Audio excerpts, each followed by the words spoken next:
Okay, this is kind of what we did today. We got some sanding done on the old Vette, and we slowly but surely, meticulously, spent about 45 minutes or so. Firstly, I deburred some of the plastic edges in that, and the other thing I wanted to do was get the hood alignment better.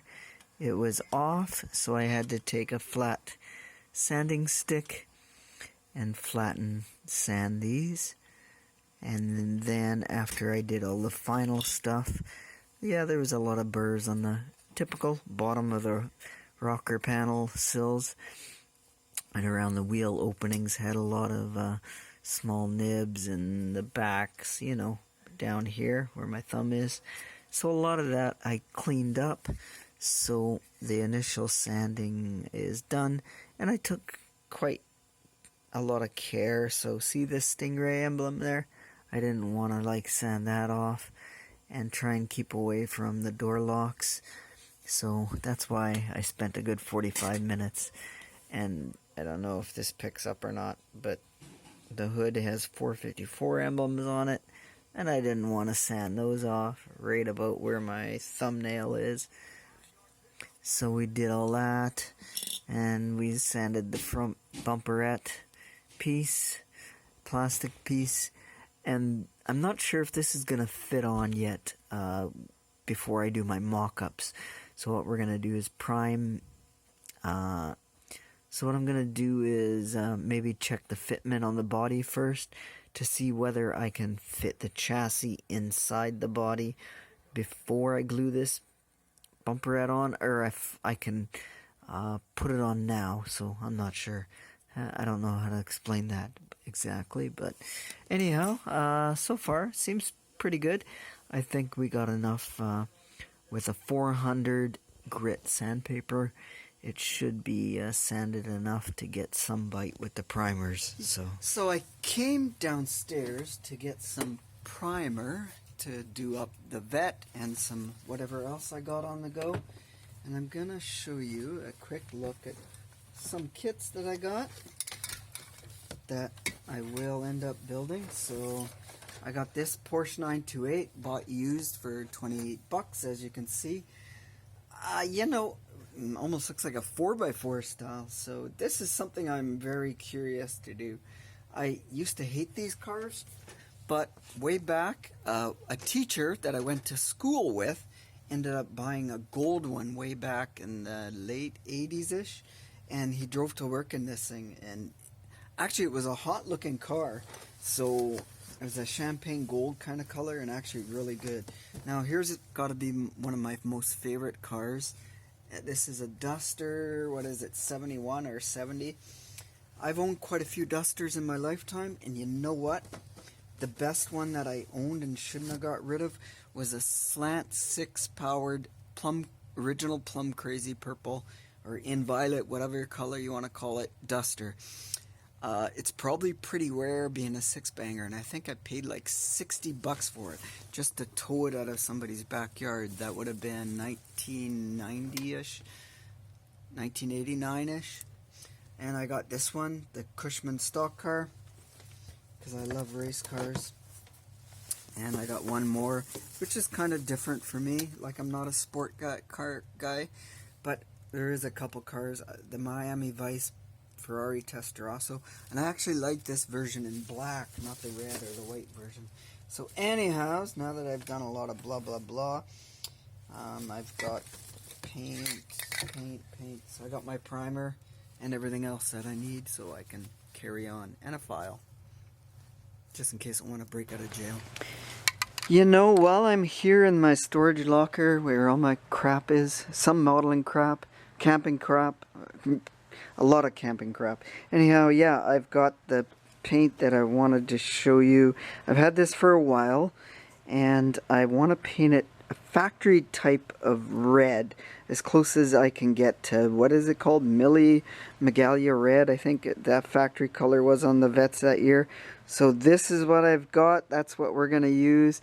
I'm not going to go run out and buy $15 or $20 worth of paint for this. It's just a simple build to get me back into the hobby. Yeah, I know, furniture paint, but we're going to give this a whirl. What the hell. I should probably take a little practice run. Maybe I'll paint the engine and see how the engine turns out and go with that. I should go factory orange on the engine, but you know what? On this Vette build, it's going to be kind of like a factory driver, kind of maybe built in the garage, local backyard garage type of thing. My uncle maybe rebuilt it, or somebody rebuilt it for him and just painted it body color type of thing. At least I think that's the theme I'm going for at this point in time. So we'll see. Might change my mind. You never know with me. Oh shit. So how is that? How does that look? A little bit better? Whoops. Come on, stick up there. Just for looking services. So anyhows, we'll look like this. So I'm gonna just paint the transmission now. Silver, aluminum. And we'll take another look and see how things are mocking.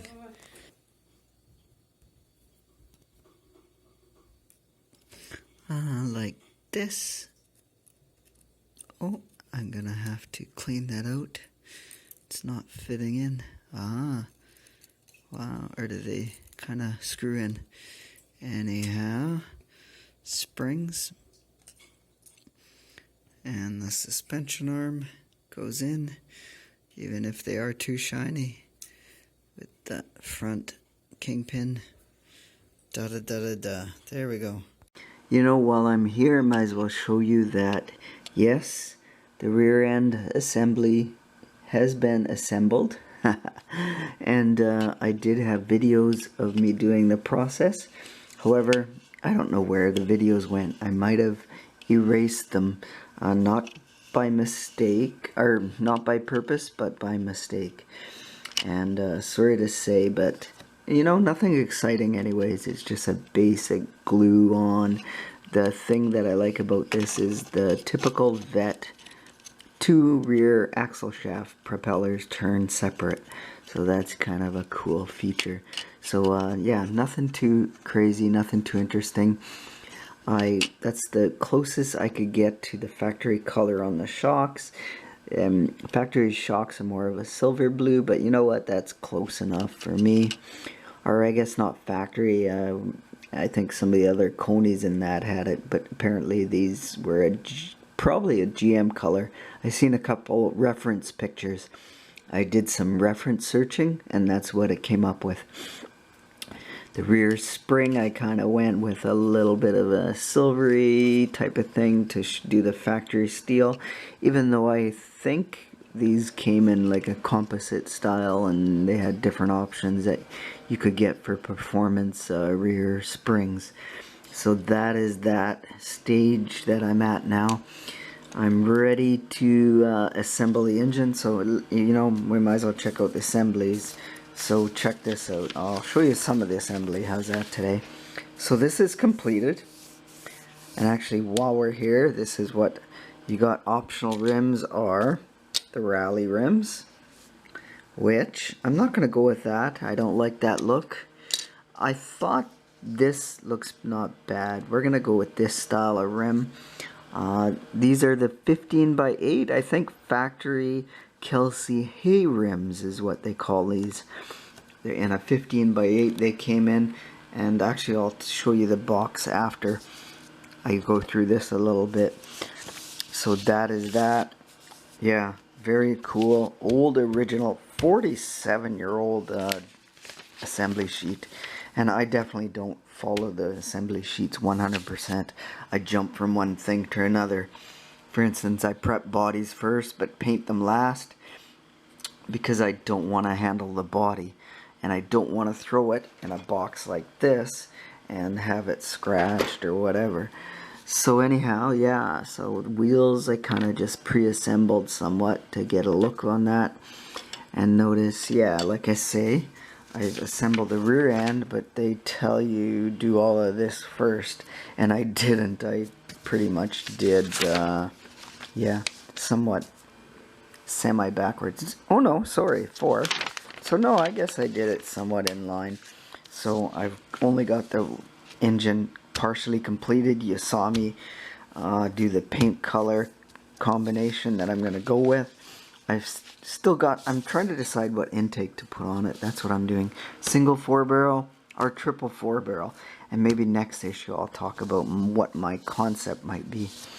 So yeah, I got some of this. The very front suspension you see me kind of mock up. Back is already done. Blah blah blah blah blah. So that's what it is. Oh, you know what? Here. These I don't wear glasses normally, but for small print and whatever else, I'm getting old. So anyhow, look, check out the box here. So see that? It says build one of 3 versions. The rims, you notice it says chrome. Notice the rim says chrome or custom mag wheels. Technically, the Kelsey Hayes were a factory option. I don't know if 74s came with it. I think it was 75, 76 that they that was an option. So yeah. Other than that, yeah, I'm having fun. That's all I can say. 47-year-old model. Done by a guy that's almost 60 years old. So good times. You know, I would have, back in my younger days, I had no interest in this kit, but now it's something different, so I kind of don't mind it. So anyhow, kids, we'll come back next time. I got more to share with you. So hey, thanks for watching. I know this is a bit substandard, and that's okay for me at this time. So stay awesome. Have a great day, and cheers. Until next time.